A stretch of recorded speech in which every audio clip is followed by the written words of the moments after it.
guys, it's Fancy Fridays with me, Fancy Nancy, and today I want to talk about a way where you can have a wall treatment on a wall without getting it fully wallpapered. So this would be less expensive than having the two-step process of flattening a wall and removing the texture and then placing wallpaper onto the wall. So as you can see, this makes a bold statement, and what it is it's actually a tapestry.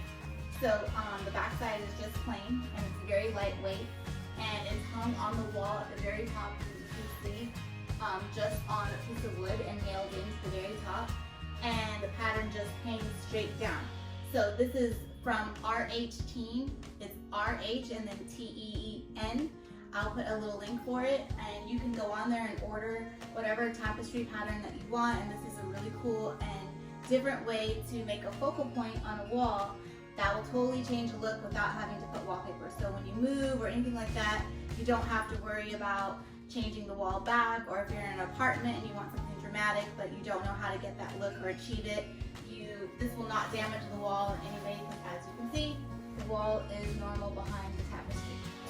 So I hope you guys enjoy that,